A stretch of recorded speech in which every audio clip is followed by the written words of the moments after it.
नमस्कार दोस्तों, स्वागत है आपका आपके अपने चैनल कॉन्सेप्ट ऑफ ट्रेडिंग में। आज के वीडियो में हम एनालिसिस करेंगे ट्यूसडे दिसंबर 13 के प्राइस एक्शन मूवमेंट की और हमारा स्क्रिप्ट है बैंक निफ्टी। स्क्रीन पे आपको 5 मिनट का चार्ट दिख रहा है और जैसा कि पहला कैंडल आपको दिख रहा है कि बहुत ही स्ट्रॉन्ग बुल कैंडल है। 120 पॉइंट का गैप अप ओपन हुआ और हमारा मंडे का हाई प्राइस ये रेड लाइन आपको दिख रहा है। हमेशा जब भी हम मार्केट में ट्रेड करते हैं, पिछले दिन का हाई, पिछले दिन का क्लोज और आज का ओपन प्राइस बहुत इंपॉर्टेंट होता है। उसको चार्ट पे हम हमेशा मार्क करके रखते हैं।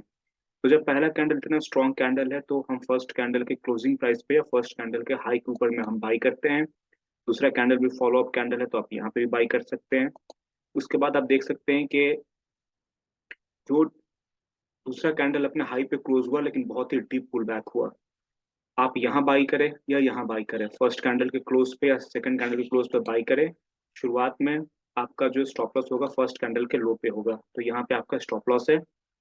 और जैसा कि आप देख रहे हैं कि निचले लेवल पे प्राइस का रिजेक्शन मिल रहा है। तो एक बात मैं यहाँ पे आपको नोट कराना चाहूंगा कि जब भी आप मार्केट में ट्रेड कर रहे हो और ओपन जिस तरह का प्राइस एक्शन बनाता है, market end of the day में उसी तरह से रिएक्ट करती है। इसका मतलब ये है कि मार्केट अगर ऊपर की तरफ में गई, फिर तुरंत आने वाले 10-15 मिनट में एक डीप पुल बैक लिया और फिर से ऊपर जा रही है।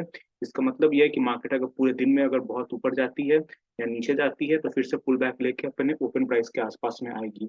यानी कि बिगिनिंग ऑफ द डे में प्राइस एक्शन ट्रेडिंग रेंज का है, तो पूरे दिन का जो प्राइस एक्शन को जब आप सम अप करेंगे तो ट्रेडिंग रेंज का निकलेगा, इसकी पूरी संभावना होती है। तो इस बात को अगर आप अपने बैक ऑफ द माइंड में रहेंगे रखेंगे तो आज मार्केट किस तरीके से रिएक्ट करेगी इसकी थोड़ी बहुत समझ आपको हो जाएगी और उसके तरफ से उसके हिसाब से आप अपने ट्रेड को प्लान कर सकते हैं। उसके बाद आप देख सकते हैं कि नीचे में प्राइस का रिजेक्शन मिला, फर्स्ट कैंडल का लो ब्रेक हुआ नहीं, फिर ये कैंडल बहुत ही स्ट्रॉन्ग बुल कैंडल है और मार्केट लगातार हायर हाइज बना रही है, तो आप यहाँ पे भी बाई करेंगे। लेकिन अगर आप यहाँ पे बाई करते हैं तो आपको स्टॉप लॉस फर्स्ट कैंडल के लो पे नहीं रखना है। ये जो नीचे में काफी स्ट्रॉन्ग एक टेल दिख रहा है, इस टेल के नीचे में रख सकते हैं आप।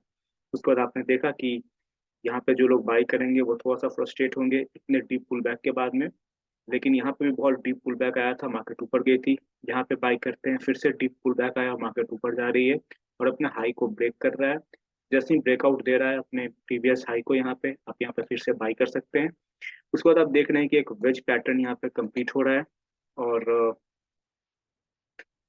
इस तरह का मार्केट जब भी होता है, जब मार्केट ऊपर जाती है फिर बहुत डीप पुल बैक लेती है, फिर थोड़ा ऊपर जाती है फिर बहुत डीप पुल बैक लेती है, तो मार्केट में बुल्स और बेयर्स दोनों पूरी कोशिश करते हैं मार्केट को अपने साइड में लेकर जाने के लिए।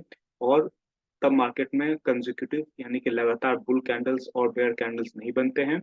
लेकिन आपको ध्यान ये देना है कि ऐसे मार्केट में जो मार्केट जिस तरफ निकल रहा होता है उस तरफ का हम ट्रेड लेते हैं। यहाँ पे ओवरऑल आपको मार्केट ऊपर की तरफ में जाता दिख रहा है, मार्केट अपने प्रीवियस डे हाई के ऊपर है, तो आपको बाई साइड के ट्रेड्स लेने चाहिए शुरू में।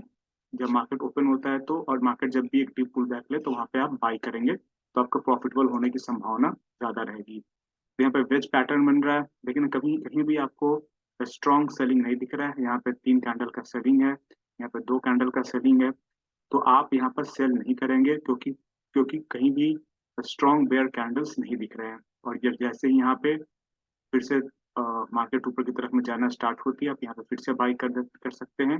इस बार स्टॉप लॉस आप यहाँ का नहीं डालेंगे, ये जो बाई सिग्नल कैंडल है इसी के पास का स्टॉप लॉस डालेंगे। ये कैंडल बहुत स्पेशल कैंडल है जिसकी मैं हमेशा बात करता हूँ। ये एक आउटसाइड कैंडल है और अपने टॉप के आसपास पे बन रहा है। ये आउटसाइड कैंडल क्यों है? क्योंकि इसने पिछले कैंडल के इसका लो पिछले कैंडल के लो के नीचे है, इसका हाई पिछले कैंडल के हाई के ऊपर है, तो इसको स्ट्रॉन्ग आउटसाइड कैंडल कहते हैं। और जब भी इस तरह के कैंडल बने तो उसको ब्रेकआउट मोड कहते हैं। अगर ये अपने लो को ब्रेक करता है तो मार्केट तेजी से नीचे की तरफ में जा सकती है, और अपने हाई को ब्रेक करता है तो मार्केट ऊपर की तरफ में जाती है। तो आप अपने स्टॉप लॉस को यहाँ से ट्रेल करके आप यहाँ पे डाल सकते हैं। उसके बाद आप देख सकते हैं कि इस वेज को बनने के बाद में फिर से एक वेज बन रहा है, इस वेज के ऊपर में ब्रेकआउट हुआ और ब्रेकआउट होने के बाद में एक स्ट्रॉन्ग यहाँ पे बेयर कैंडल बन रहा है जो अपने लो पे क्लोज हो रहा है। और जैसा कि मैंने कहा कि जो बिगनिंग ऑफ द डे है वो ट्रेडिंग रेंज है।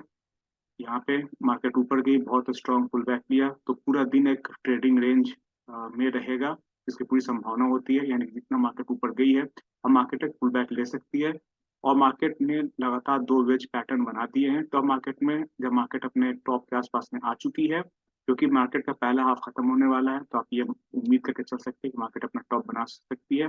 तो अब इतने ऊपर में बाई ना करके आप सेलिंग के सिग्नल्स ढूंढना स्टार्ट करेंगे। और आप देख सकते हैं कि मार्केट नेस्टेड वेज बना रही है, एक वेज यहाँ पे है, दूसरा वेज यहाँ पे है, और बड़े टाइम फ्रेम में भी एक वेज आपको यहाँ पे बनता हुआ दिख रहा है। उसके बाद मार्केट यहाँ पे डबल टॉप बना रही है। पहले तो लोअर हाई डबल टॉप बना रही है ये ब्लू लाइन, और यहाँ पे सेलिंग का सिग्नल आ रहा है। उसके बाद हायर हाई डबल टॉप भी बना रहा है, तो ये ब्रेकआउट मोड होता है। और उसके बाद में ये एक ट्रेडिंग रेंज भी है। अगर आप किसी दूसरे टाइम फ्रेम में देखेंगे तो मार्केट एक ट्रेडिंग रेंज बना रही है, और इस ट्रेडिंग रेंज का ये जो लगातार जो दो बेयर कैंडल है ये ब्रेकआउट दे रहे हैं। और अब पूरी पूरी संभावना है कि मार्केट जिस तरह से ऊपर जाकर यहाँ पे पुल बैक लिया था, वैसे मार्केट अब ऊपर जाकर यहाँ से ओवरऑल अब एक डीप पुल बैक लेगी। तो आप सेलिंग के चांसेस ढूंढना स्टार्ट करेंगे। और अगर आप एक प्राइस एक्शन ट्रेडर हैं तो यहाँ पे आप आसानी के साथ में सेल कर सकते हैं। आप यहाँ सेल कीजिए या यहाँ सेल कीजिए। क्यों सेल कीजिए उसकी उसकी पूरी वजह मैंने बता दी।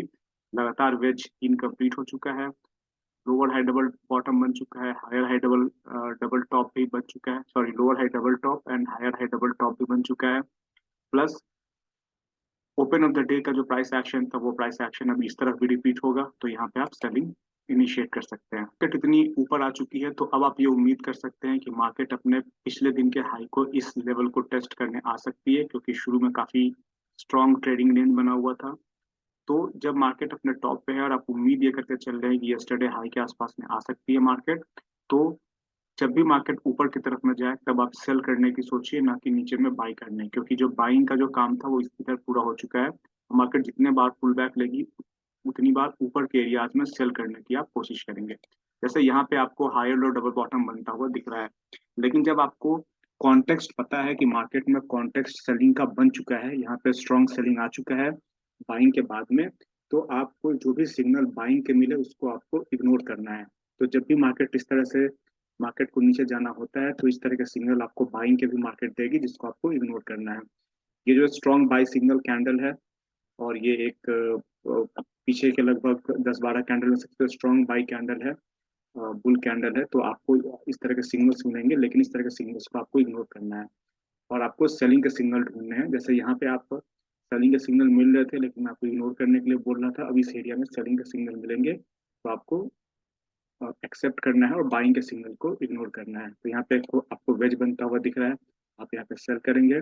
और जब मार्केट में आप देख रहे हैं कि बुल कैंडल भी बड़े बन रहे हैं, बेयर कैंडल भी बड़े बन रहे हैं, तो आपको ये काम ये करना होता है कि आपको जो स्टॉप लॉस है वो बहुत स्ट्रिक्ट नहीं रखना होता है। स्टॉप लॉस को थोड़ा सा ऊपर की तरफ में ट्रेल करना है अगर आपको सेल कर रहे हैं, और स्टॉप लॉस को थोड़ा नीचे की तरफ में ट्रेल करना है अगर आप बाई कर रहे हैं। तो आप यहाँ पे अगर सेल कर रहे हैं तो स्टॉप लॉस को यहाँ रखिए। इसी कैंडल के हाई पे मैं मना करूंगा, क्योंकि आपको ये एक लेवल सेलिंग का लेवल दिख रहा है, और ये जितनी बड़ी कैंडल है इस कैंडल को ऐड करेंगे ऊपर की तरफ में तो ये एरिया आएगा। तो स्टॉप लॉस इस कैंडल के हाई पे ना रख के ये जो आपको जो एक लेवल दिख रहा है इसके इसके थोड़ा ऊपर आप रखेंगे, 1-2 पॉइंट ऊपर में रखेंगे। इसलिए मैं हमेशा कहता हूँ कि स्टॉप लॉस रखने का तरीका हर बार सेम नहीं होता है। कई बार हम बहुत ही स्ट्रिक्ट स्टॉप लॉस फॉलो करते हैं, कई बार हम थोड़ा सा मार्केट को आज़ादी देते हैं कि थोड़ा बहुत अगर उसको ऊपर जाना है तो वो जा सकती है। इससे क्या होगा, तो मार्केट जिसको लोग कहते हैं स्टॉप लॉस हंटिंग कर रही है, अगर वो हो तो आप आपका स्टॉप लॉस उस सिचुएशन में हिट ना हो। यहाँ पे फिर से हायर हाई डबल टॉप बनता हुआ दिख रहा है, एक अच्छा स्ट्रॉन्ग सेल सिग्नल कैंडल है, आप यहाँ पे सेल करेंगे। उसके बाद मार्केट ने यहाँ पे लोअर लो डबल बॉटम बनाया है, ये लो पिछले लो के नीचे है, तो फिर से एक बाई सिग्नल कैंडल है, लेकिन मैं यहाँ पे बाई करने की सलाह नहीं दूंगा, क्योंकि मार्केट ऑलरेडी जो है एक स्ट्रॉन्ग यहाँ पे स्ट्रॉन्ग बेयर ट्रेंड को नहीं कहेंगे लेकिन एक बेयर ट्रेंड की शुरुआत हो चुकी है। तो यहाँ पे एक बाइंग की अपॉर्चुनिटी आ रही है। यहाँ पे लगातार 3-4 बुल कैंडल है, यहाँ पे लोअर लो डबल बॉटम बन रहा है, लेकिन मैं इग्नोर करने की सलाह दूंगा। हमेशा जो है सेल करने के बारे में सोचिए। दूसरी बात क्या है कि यहाँ पे जो पहला बाई एक्टिवेट हुआ था उस एरिया को मार्केट रिटेस्ट कर रहा है। मार्केट फर्स्ट कैंडल के क्लोज प्राइस से हाई प्राइस को जब रिटेस्ट करता है और इस तरह का प्राइस एक्शन बने, जब यहाँ पे बुल कैंडल और बेयर कैंडल की खिचड़ी बन रही हो, तब आपको स्कैल्पिंग की तरफ में जाना है, क्योंकि जो ओवरऑल आपको ऑलरेडी पता था कि आज पूरे दिन जो प्राइस एक्शन बनेगा वो ट्रेडिंग रेंज का बनेगा। तो इस एरिया में भी अगर आप सेल कर रहे हैं तो आप ये उम्मीद कर सकते हैं कि मार्केट शायद यस्टरडे हाई को रिटेस्ट करे। लेकिन अगर मार्केट अपने फर्स्ट कैंडल के हाई या क्लोज के आसपास से अगर रिवर्सल ले रहा है तो आप मार्केट क्लोज भी होने वाली है, तो अब आप स्विंग ट्रेडिंग के लिए यानी कि लंबे प्रॉफिट के लिए ना जाके स्कैल्पिंग करें। अगर आपने सेल किया है तुरंत आप एग्जिट कर लें, क्योंकि आप देखें यहाँ पे उसके बाद मार्केट तेजी से रिवर्स भी हो गया। तो जैसे और ओवरऑल आप देखेंगे तो जो सेकंड सेशन रहा वो ट्रेडिंग रेंज में रहा। तो जो यहाँ से सेलिंग एक्टिवेट हुई थी वहां से लेकर क्लोज ऑफ द डे तक मार्केट ट्रेडिंग रेंज में ही रहा।